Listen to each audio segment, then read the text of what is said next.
Hello friends, स्वागत करते हैं आप सबका हमारे यूट्यूब चैनल पे। तो आज से हम शुरू कर रहे हैं करंट अफेयर्स की क्लास। तो फिलहाल कुछ समय से जो कि हमारा वीडियो अपलोड नहीं हो पा रहा था, तो इसका कुछ रीज़न था। लेकिन अभी जो हमारा वीडियो होगा ये रेगुलर होगा, पर वीक के हिसाब से करंट अफेयर्स आपका अपलोड होगा। ठीक है, तो आज के करंट अफेयर्स की क्लास में हमने लिया है 1 अगस्त से 10 अगस्त तक जितने भी आपके इंपॉर्टेंट करंट अफेयर्स बन सकते हैं एग्जाम में, फिर चाहे वो रेलवे से हो, बैंकिंग से हो या फिर अपकमिंग एसएससी एग्जाम से हो, उन सबको हमने कवर किया है। एक बार आप जब इस क्वेश्चन को देखेंगे तो आपकी जो करंट अफेयर्स की क्लास है इन सभी एग्जाम्स के लिए तैयार हो जाएगी। तो आइए देखते हैं पहला करंट अफेयर्स। तो पहला करंट अफेयर्स है कि T20 विश्व कप की मेजबानी कौन सा देश करने वाला है। T20 2021 विश्व कप की मेजबानी कौन सा देश करने वाला है? तो ये करने वाला है इंडिया।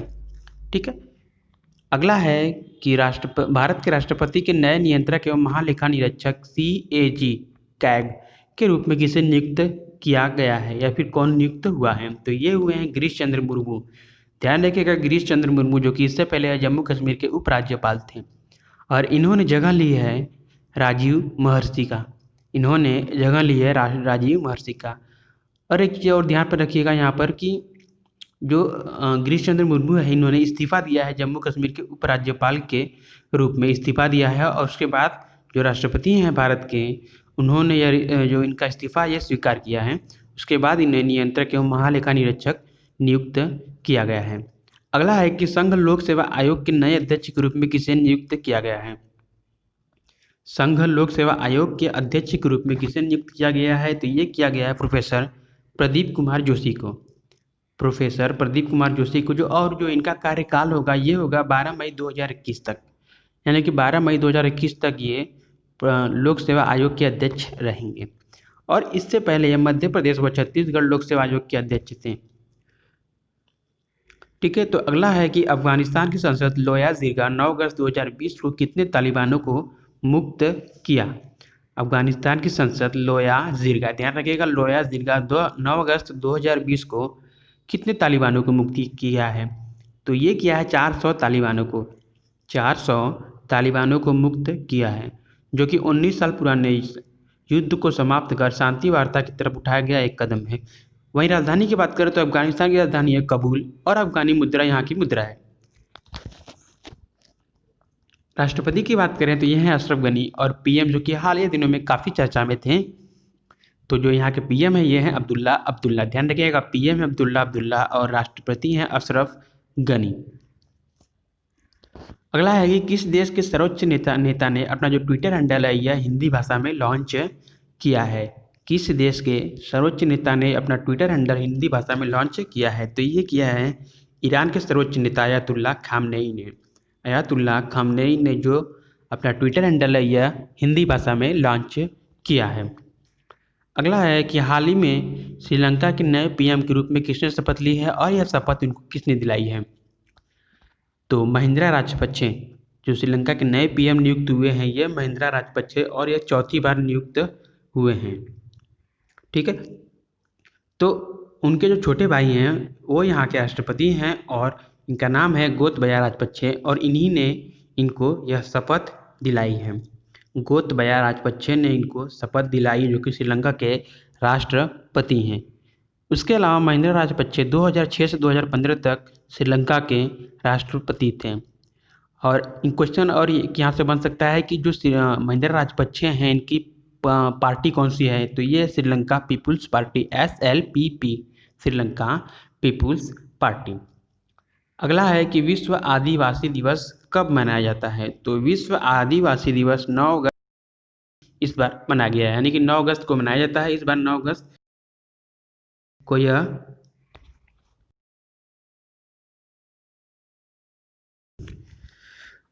और विश्व आदिवासी दिवस आपका 1994 से प्रतिवर्ष मनाया जा रहा है। और इसका मेन उद्देश्य है कि विश्व की स्वदेशी आबादी के अधिकारों को बढ़ावा देना।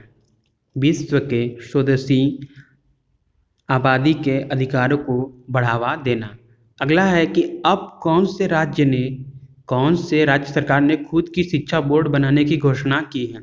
खुद की शिक्षा बोर्ड बनाने की घोषणा की है, तो यह है दिल्ली बोर्ड। दिल्ली बोर्ड जो कि अब आपका खुद की शिक्षा बोर्ड बनाएगा। अगला है कि भारत के किस राज्य में विमान हादसा हुआ जिसमें 2 लोग मिलाकर, यहाँ पर 17 रहेगा, तो 2 लोग मिलाकर कुल 17 लोगों, 2 पायलट को मिलाकर कुल 17 लोगों की मृत्यु हुई है। तो ये हुआ है केरल के कोझिकोड जिले में। केरल के कोझिकोड जिले में जिसमें 2 पायलट समेत कुल 17 लोगों की मौत हुई है और 190 लोग सवार थे। और चूंकि भारी बारिश हुई थी तो इस वजह से वहाँ पर फिसलन बढ़ गया था, जिस वजह से जहाज रनवे पर फिसला और 2 टुकड़ों में बंट गया। और यह जहाज एयर इंडिया का AX B1344 बोइंग 737 था, जो कि दुबई से कालीकट तक मिशन वंदे भारत के तहत आ रहा था। तो अगला है कि जैव ईंधन दिवस कब मनाया गया है। 2020 में जैव ईंधन दिवस कब मनाया गया, तो ये मनाया गया 10 अगस्त को।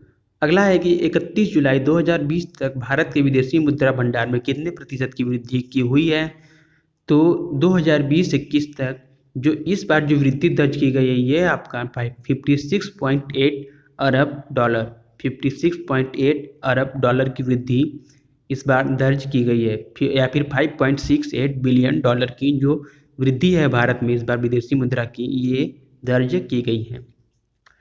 वही भारतीय रिजर्व बैंक के गवर्नर जो कि शक्तिकांत दास हैं, ये भी ध्यान रखिएगा।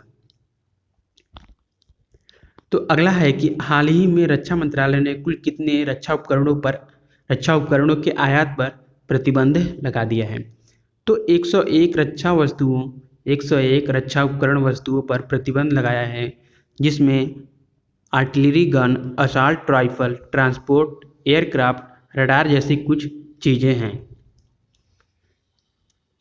अगला है कि अयोध्या किस राज्य में है, तो अयोध्या आपका उत्तर प्रदेश राज्य में है और यहाँ के जो CM हैं ये हैं योगी आदित्यनाथ और यहाँ के जो राज्यपाल हैं ये हैं आनंदीबेन पटेल।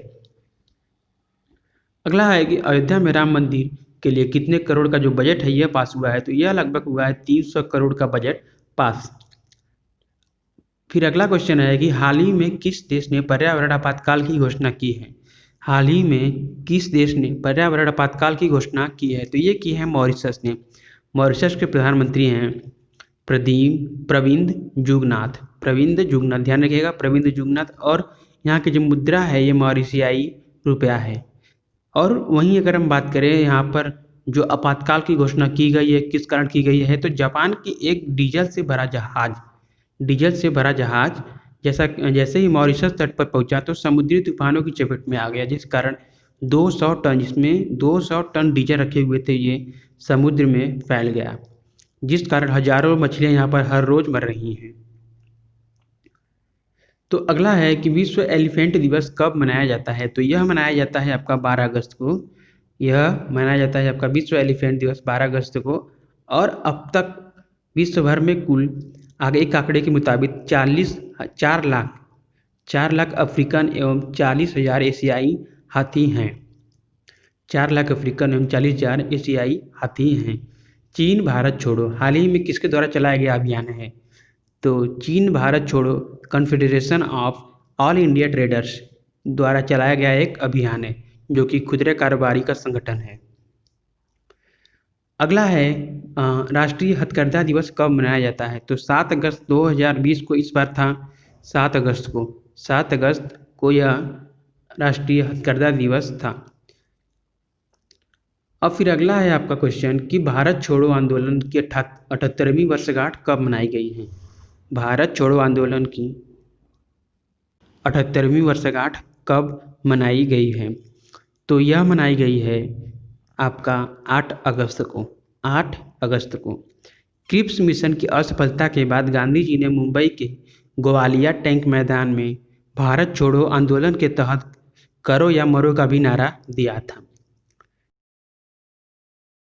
तो आज का आखिरी और लास्ट क्वेश्चन यहाँ पर है कि हाल ही में किस कंपनी ने इंटरनेट सुविधा प्रदान करने के लिए बुक माई फाइबर नामक पोर्टल लॉन्च किया है, तो ये किया है BSNL कंपनी ने।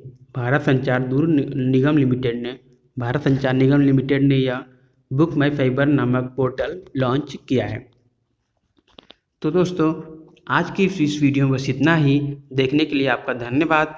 और अगर आपने इस चैनल को सब्सक्राइब नहीं किया है तो सब्सक्राइब कर लीजिए और वहीं अगर आपको वीडियो पसंद आया तो वीडियो को लाइक शेयर ज़रूर करें। मिलते हैं आपसे फिर नेक्स्ट वीडियो में, जो कि करंट अफेयर्स की क्लास होगी 11 से 20 अगस्त तक की।